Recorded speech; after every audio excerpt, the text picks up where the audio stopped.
Assalamualaikum warahmatullahi wabarakatuh. Perkenalkan, kami dari kelompok 5 akan mempresentasikan hasil laporan dari kelompok kami sebagai pengganti UTS dengan judul Trojan dan Backdoors dalam Keamanan Sistem Informasi. Dengan anggota kelompok, saya sendiri Nabila Qurrata Ainina dengan NIM 2023-32015. Saya Amelia Putri dengan NIM 2023-32169. Saya Redi Rizaldo Setiawan dengan NIM 2023-32012. Baik, yang pertama ada bab 1 pendahuluan. Yang pertama itu ada pengertian dari keamanan sistem informasi. Jadi keamanan sistem informasi itu sendiri adalah serangkaian langkah dan praktik yang dirancang untuk melindungi informasi dan sistem yang menyimpan, memproses, dan dapat mentransmisikan data. Sedangkan Trojan itu adalah sebuah virus malware yang menyamar menjadi sebuah software yang valid untuk mengelabui penggunanya agar diinstal, sehingga dia dapat untuk menghack dari penggunanya.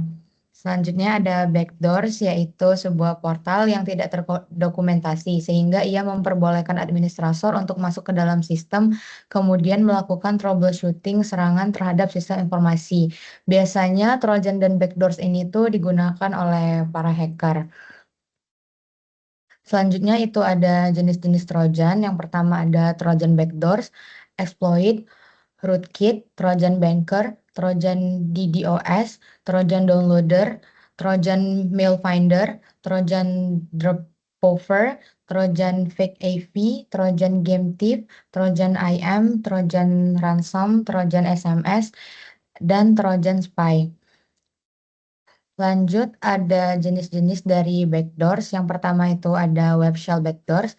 Jadi web shell backdoors itu adalah salah satu cara untuk memperoleh backdoors melalui web shell.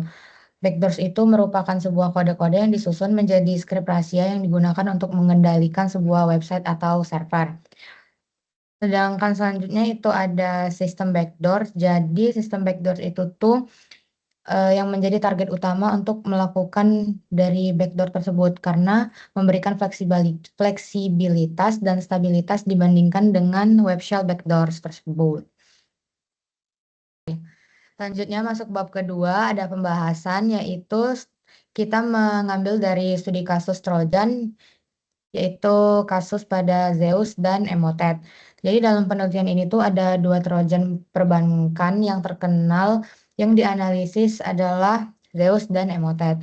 Zeus itu berkembang menjadi sebuah varian yang Citadel, Game Over, Zeus, dan Zitmo yang menambah kemampuan untuk menargetkan perangkat mobile. Sedangkan Emotet sendiri itu awalnya berfungsi sebagai Trojan perbankan. Namun ia berevolusi menjadi platform kejahatan cyber yang menyediakan layanan malware as a service atau MAAS. Jadi itu tuh memungkinkan untuk penyebaran malware lain seperti Trickbot. Lalu metode infeksi Zeus itu tuh melibatkan exploit kits dan teknik phishing.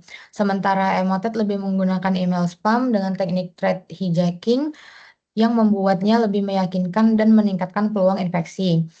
Emotet juga dapat mengakses kontak email pengguna. Jadi memungkinkan untuk penyebarannya itu lebih cepat melalui jaringan yang terinfeksi tersebut. Kemudian evolusi kedua Trojan ini tuh menunjukkan perbedaan yang signifikan dalam adaptasi dan teknik analisis yang digunakan. Selanjutnya, ini lanjutan dari studi kasus Trojan Zeus dan Emotet. Pertama ada strategi Trojan menghindari deteksi. Zeus menggunakan enkripsi RC4 sederhana pada komunikasi dengan server command dan kontrol CNC untuk menyembunyikannya. Lalu dari IDS berbasis tanda tangan.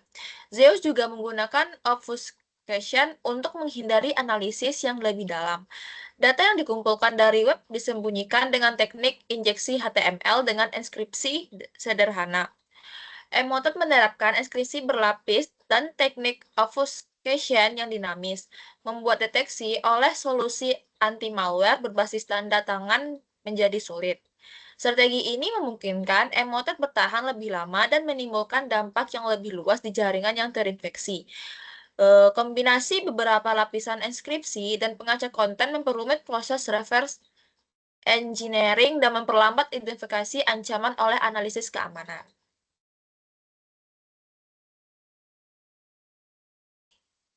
Yang kedua ada dampak serangannya. Pertama, dampak pada bisnis. Korban sering mengalami kerugian finansial akibat pencurian data dan transaksi tidak sah, serta kehilangan reputasi yang merusak kepercayaan pelanggan. Biaya pemulihan, investigasi, dan denda hukum juga menjadi beban tambahan. Yang kedua, ada dampak pada organisasi. Organisasi termasuk sektor keuangan dan pemerintahan menghadapi gangguan operasional yang serius, penurunan performa jaringan, dan risiko kegagalan operasional. Serangan ini juga dapat mengakibatkan kerugian jangka panjang, seperti tuntutan hukum dan penurunan nilai saham. Yang ketiga, ada dampak pada individu. Individu berisiko kehilangan informasi pribadi dan mengalami kerugian finansial, utang, atau kredit buruk. Penyebaran malware melalui kontak email memperluas risiko bagi teman dan keluarga korban tanpa disadari. Lalu ada deteksi pertahanan teknik dan tools. Yang pertama ada Intrusion Detection System atau IDS. IDS adalah gabungan perangkat keras dan perangkat lunak komputer yang memantau aktivitas jaringan dan atau host untuk aktivitas yang tidak biasa dan melaporkannya kepada pihak berwenang. Ada dua jenis IDS yaitu Network Based IDS atau NIDS dan Host Based IDS atau HIDS. Yang kedua ada firewall, suatu program software yang dapat mencegah atau membatasi akses ke server atau jaringan kita. Yang ketiga ada antivirus, untuk melindungi perangkat dari malware meliputi instalasi perangkat lunak dari sumber terpercaya dan melakukan pemandaian rutin baik penuh maupun cepat. Lalu ada solusi mitigasi dan pencegahan. Yang pertama ada patch management.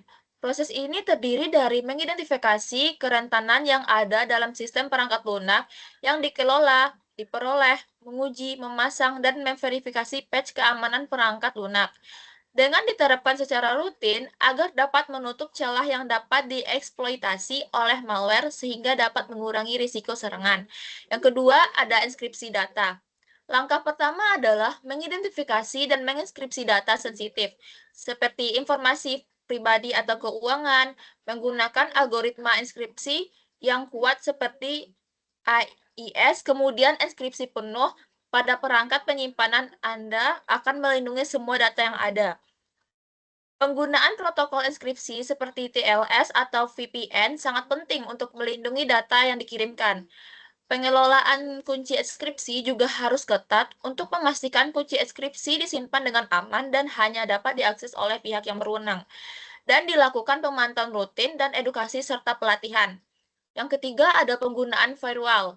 Proses yang dapat dilakukan, pertama mengonfigurasi kebijakan keamanan, lalu lakukan pemantauan dan analisis log secara rutin agar dapat melihat aktivitas yang mencurigakan. Pastikan firewall selalu diperbarui dengan patch dan pembaruan yang terbaru. Selain itu, juga diintegrasikan dengan keamanan lainnya seperti IDS sebagai lapisan pelindung tambahan dan terakhir, edukasi pengguna. Selanjutnya, rekomendasi untuk mencegah serangan di masa depan. Yang pertama, implementasi solusi keamanan multi-layer. Yang kedua, edukasi keamanan bagi pengguna. Yang ketiga, memperbarui dan memelihara sistem keamanan. Yang keempat, penerapan autentikasi multifaktor atau MFA. Yang terakhir, penerapan kebijakan keamanan data yang ketat. Simpulan dari laporan ini berdasarkan hasil penelitian yang dilakukan oleh penulis. Di penelitian ini, penulis menarik kesimpulan yaitu Trojan dan backdoor adalah dua malware yang digunakan oleh peretas untuk mendapatkan akses tidak sah ke dalam sistem komputer, di mana Trojan menyamar sebagai perangkat lunak sah untuk menipu para pengguna, sedangkan backdoor membuat akses pada sistem tanpa autentikasi. Trojan dan backdoor dapat menimbulkan kerugian besar yang dimana termasuk pencurian data, gangguan operasional, dan juga membuat kerusakan reputasi bagi individu dan organisasi. Untuk mencegah serangan di masa depan, diperlukan solusi keamanan multi-layer, edukasi keamanan cyber, pembaruan sistem secara berkala, dan juga penerapan autentikasi multifaktor. Ini akan membantu untuk melindungi data sensitif serta meminimalisir risiko serangan cyber. Saran untuk mencegah serangan Trojan dan backdoor, organisasi atau individu perlu menerapkan keamanan multi lapisan. Ini mencakup penggunaan sistem deteksi intrusi atau IDS dan firewall untuk melindungi jaringan dari akses ilegal. Edukasi pengguna melalui pelatihan rutin tentang cara mengenali email mencurigakan dan phishing juga penting untuk mengurangi risiko. Selain itu, perangkat lunak, terutama sistem keamanan, harus selalu diperbarui untuk menutup celah keamanan. Penerapan autentikasi multifaktor atau MFA menambah perlindungan dengan memverifikasi identitas pengguna melalui metode kedua. Kebijakan keamanan data yang ketat, termasuk pembatasan akses dan enskripsi data sensitif, juga dapat membantu melindungi informasi dari akses yang tidak sah. Dengan langkah-langkah ini, resiko serangan malware dapat dikurangi serta melindungi data dan operasional. Itu saja yang dapat kami presentasikan. Apabila ada kekurangan kami mohon maaf. Saya akhiri. Wassalamualaikum warahmatullahi wabarakatuh. Waalaikumsalam. Waalaikumsalam warahmatullahi wabarakatuh.